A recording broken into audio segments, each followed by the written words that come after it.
Well,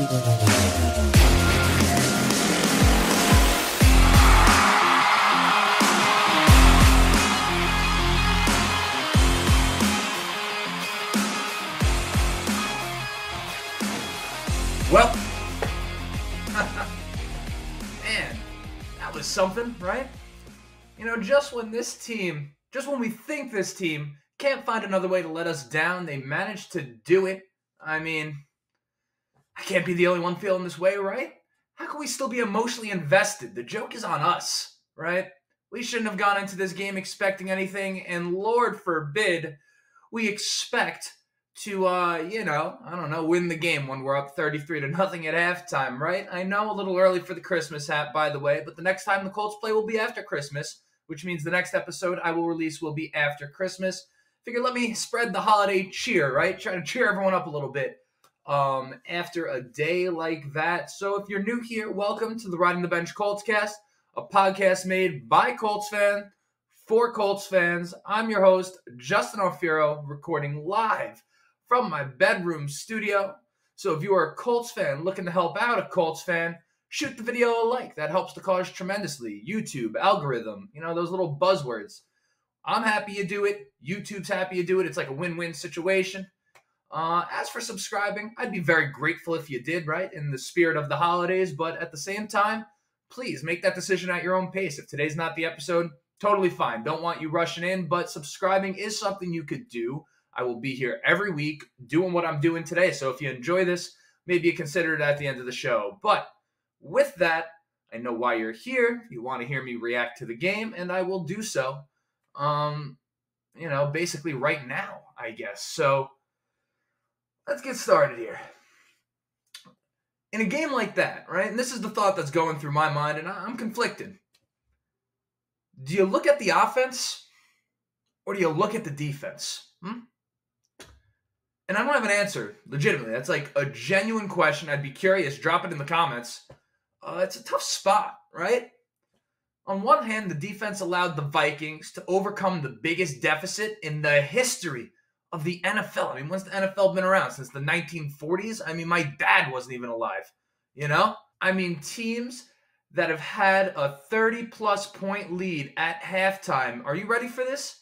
In the history of the league, 1,548 wins, 1 loss, and 1 tie going into Saturday. The Colts have now made that 2 losses. You heard that right.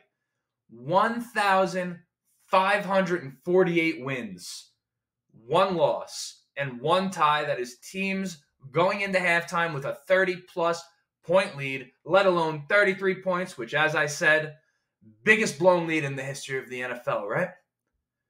Now, on the other hand, as you look at the defense, we bash them a little bit. Don't want to kick them while they're down, but we got to say what we got to say, right? I'm objective. I'm unbiased. That same defense was responsible for 2 of the touchdowns we scored in the first half. And you have an offense that literally had an entire half of football to simply score 6 points. Doesn't even have to be a touchdown. It could be 2 field goals. We had an entire half to score 6 points. That's all it would have taken to avoid overtime. And instead, they were barely able to muster up 100 yards in the second half and continue doing what they've done the entire season, which is stink up the joint, right? We're accustomed to this. So as far as, my reaction to the game, it's hard. I think the one word that, Colts Nation had coming out of this one is that we're speechless, right? And it's one thing to be speechless. It's another thing to be speechless when you have a podcast where you talk about the team, right? And it's funny, going into the first half, I had like this entire thing planned out. We're up 33-0. It's like impossible that we lose this game. I was taking notes, right, on the computer. I had the entire podcast planned, and then all of a sudden I had to scrap the entire thing. So here I am trying to put the pieces together. Key takeaways. Why don't we go there? Both good and bad. And surprisingly, there was good, right? A wise man once told me that if someone presents you with a situation in which they say, I've got good news and I've got bad news, which one do you want to hear first? You always say the bad news first. You want the bad news first. Because what's worse than having a great day, right? And then just having something shitty bring you down. So in the best practice in honor of that wise man. I'm going to give you the bad news first, and I want to start with Parks Frazier. Unfortunately, despite what we may have believed, despite what we may have hoped for, and maybe our delusion perhaps as Colts fans, we are a bit of a delusional bunch. We were spoiled for some time. The man is not an offensive phenom. And listen, I love the fact that he's a young guy, and I love the fact that he, was a prodigy, if you will, of Frank Reich, who, despite the fact that he did have to go, I view as a monster offensive mind in this league. I view him as the type of guy you want a young coach working with. And, I think he has a place in the league. That being said, Parks has just been downright uncreative, so it seems. I have seen the wide receiver screen work for us in spots this year, but how often can you possibly go to it? I mean, my goodness, you had the Vikings crashing down on every single one of them and just refused to throw, right? And when you have a defense that is coming down hard like that on the screen, and maybe there wasn't an opportunity by the time they made the adjustment, but when you have a defense coming down that hard on the screen, do you think that maybe it's time to show screen and then have someone kind of go up on a seam or a fly across the sideline? Listen, I'm not an offensive guru, but I've played Madden before, right? I know how it works, right? Like all of us. So Parks Frazier for me is just not cutting it. And that sucks, because it would have been nice to have a nice young offensive prodigy. So that's key takeaway number one of the bad ones. Parks Frazier ain't it. Number two, obviously, JT got hurt early, right? That's a little bit more Zach Moss than anyone wanted to see. No disrespect to Zach Moss, but I guess it kind of is. We should do what Carolina did, in my estimation, with Christian McCaffrey. I think Christian McCaffrey is an example of a guy who got this rap for being super, super injury prone. And I think what was really going on behind the scenes, no sources, just me from the outside looking in, I think Christian McCaffrey was simply just being shut down because there was just nothing for them to play today, Junior. Nothing for them to play for. And, I just don't think there's any need for Jonathan Taylor to continue taking these lumps this season. So I would love to see the Colts just shut him down. It's the same ankle that he hurt during the season, earlier in the season, and he seemed to have re-aggravated it. Keep Jonathan Taylor on the sideline for what may be a decent next season, right? Let's keep as many miles off of him, especially if we don't need to put him there. Another bad thing that happened today, other than the obvious, nobody other than Michael Pittman had any more than 2 receptions. In fact, I don't have the numbers in front of me, but off the top of my head, I can't think of anyone getting more than 3 or 4 targets. Probably 4. I would say 4 targets is probably the most. And that is not going to cut it. And what makes me so upset about that, like really the most upset about that, Jelani Woods. Am I missing something here? This guy gets 1 target and 1 reception in this game for 36 yards. Whew!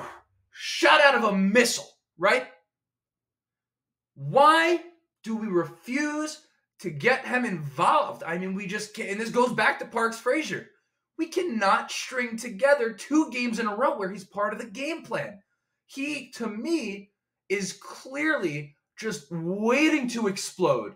Just waiting, especially when you have a league in the NFL where tight ends, to have rookie tight ends produce is not an easy thing to do, but it just seems like every time they go Jelani's way, he delivers. And it's so aggravating to watch him play so well, and then the next week it's like he's not even on the team. Unreal. And then Paris Campbell, Alec Pierce, right? Nothing. No one, unless I did see quite a bit, and I don't have like any, advanced analytics. I'm just going off the eye. That's what I do.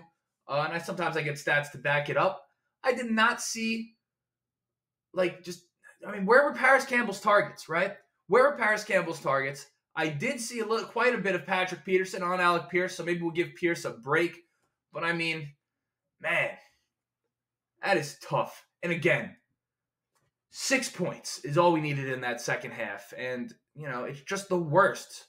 We just find ways to lose, you know what I'm saying? And this team is so perplexing to me, right? Just when you think they're going to go left, they go right. And then you say, all right, I'm going to follow you to the right. And then they go back to the left. I mean, it's completely ridiculous. As I'm thinking mind you, I was going to use that line to start the show in the case of a victory, right? You have a team who allows like 1,000,000 points to the Cowboys in the second half. And then they come out and they just blow out the Vikings, right? And then just when you think they're blowing out the Vikings, bang, they let it go. I mean, this is tough times to be a Colts fan, dude. And, I try not to be, I understand. Listen, we had Peyton Manning, we had Andrew Luck. We've been spoiled, but this year has been very, very painful. And quite frankly, we've had quite a bit of pain since the Andrew Luck retirement. All right. Now that I've bitched enough, right? I've gone through all the bad things. Trying to get into the holiday spirit, right? Let's talk about some good takeaways because they're there. Again, when you're up 33-0 in the first half, there had to be something good that came of the game, right? At least so I think. So, for starters, I'll go mild before I get into like the real juicy stuff, right? The real Colts fan stuff. We were able to run the ball relatively well in the absence of Jonathan Taylor, which I do think is a testament to Jeff Saturday's understanding of the running game, right? Having been under center. And obviously there's the famous spat with Peyton Manning. You got to run the ball, this, that, the next thing, right? So it's nice to see this offense center itself around the running game, and that's without JT as well. Number 2. I don't know how to pronounce his name. I apologize, but I'm so happy to see Dayo Odeyingbo. Odeyingbo. It's Odeyingbo. Jelani Woods. We had a Jelani Woods. How many times can I say it? What a game for him. Great to see the kid make an impact. He's rehabbed well. He's back. I mean, he was looking like a big-time game-breaking talent in this game. He was just popping off the screen up front. I mean, when you have Yannick Ngakoue, who leads this team in sacks, you have DeForest Buckner, who by all counts is an absolute superstar in this league and well worth the first-round pick that we traded for him. You have guys like that out there, and then obviously Grover Stewart's of the world, and you have a Odeyingbo looking like the best player on the defensive line for a day. These are things we like to see, especially when we've invested so much into that position. We'd like to see the guys that we've invested in doing well. Special teams, number 3. Special teams. We may have something special in this kid Dallas Flowers. Am I the only one that's feeling that way? Is that some sort of overreaction? I try not to do that type of thing. He's just the type of guy that gives you the feeling that he could pop one off every time he touches the ball. I mean, it just feels that way. And then to stay on special teams, we have got a kicker. And I will tell you, it is easy to forget how much kickers can affect the outside outcome of a game when a kicker's playing well. And I mean, we're just removed from Rodrigo Doinkenship and all that he put us through, pulling it left after the groin injury.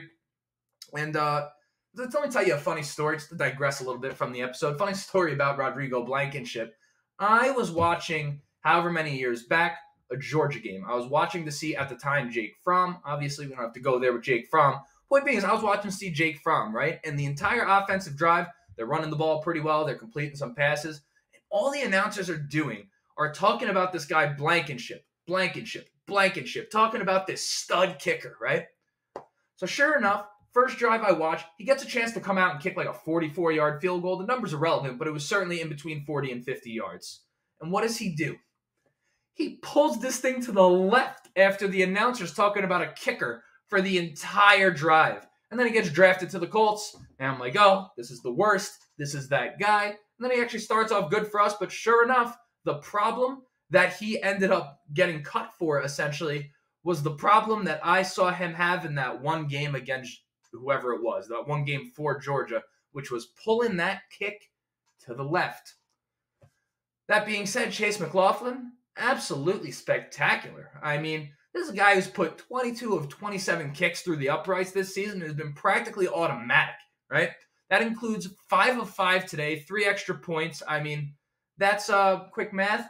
That's 18 points right there. Chase McLaughlin didn't miss anything, and thank goodness he didn't. They should have given him one more opportunity maybe, and we could have walked out of this one with a W. Another good thing we got out of today, I've really enjoyed seeing how far this linebacking core has come without the linebacker formerly known as Darius.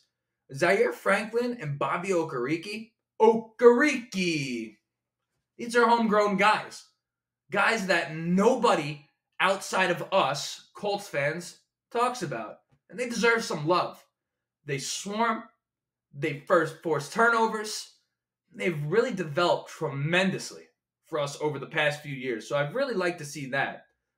So now when you kind of wrap all of these up in a bow, Christmas pun, when you wrap all of these up in a bow, basically the positives on some front, kind of the special teams and the defensive unit. And I'm kind of curious if you think I'm off the mark there, because I'm sure there's going to be people coming out of this game that kind of think, hey, we literally just allowed 39 points in the second half. How can you possibly be praising this defense? So I'll tell you, you can only do so much. This offense is demoralizing. That's the stance that I've basically brought myself to over the course of talking to you guys right now. So now another question coming out of this game is, what does this mean for Jeff Saturday, right? What does it mean for his future with the team? And again, this was my entire plan for the episode, right? I feel that this, and mind you, this was going to be positive. I feel this likely spells the end for Jeff Saturday. Not this season. I think he'll finish the season. But I just don't see how you can recover from a loss like this. You know, from the start, guys and girl, I thought that the backlash of Jeff Saturday being hired was a bit overblown. And there wasn't technically a moment in this game where I found myself looking at Jeff and asking myself, what the hell was that, man? That being said, 11 penalties for over 100 yards, that's a lack of discipline. And I just don't know what to make of it. I mean, this is a guy who seems like, is clearly, you saw in the first half, we haven't given up as a team. So this is a guy that's a leader. This is a guy that I believe that the players have some faith in, right? And he just doesn't strike me as the type of guy that wouldn't instill some level of discipline in this team. But you wonder if that's where the inexperience comes in. I mean, we've been beaten now 58-0 in the fourth quarter and, of course, overtime of the past 2 weeks. 58-0. Keep in mind as well, important note, the Colts were coming off a bye week and had 11 days to prepare for this game, as opposed to the Vikings, who had 6. And if you don't think that's a big deal, that's totally fine. Why do I bring that up? First half, we dominated, right? That's the difference, right? That's your 11 days to your 6 days. For those of you who don't know, halftime is where the adjustments are made. In the flow of the game, play by play, it's hard to make these adjustments. You can, but your big adjustments get made at halftime. And sure enough, coming out in the second half, we got outclassed, and quite frankly, we got outcoached. That to me is a problem. And I'm going to tell you right now, I absolutely have supported the Jeff Saturday hire from the start. But on a day like today, it's very, very difficult to picture Jeff Saturday as the coach of the Indianapolis Colts next season. Do you agree? Let me know in the comments. That right there is the entire episode for today. So thank you so much for listening. If you haven't already, if you enjoyed that little soliloquy I had right there, little stream of consciousness thoughts about the Colts right there, I'm going to be here every single week. So if you're into that, if you want to see a little bit more of me, please subscribe. If nothing else, if you could shoot the video a like, greatly appreciated. Until next time, Colts Nation, I'm Justin Alfiero, and you just listen to the Ride on the Bench Colts cast.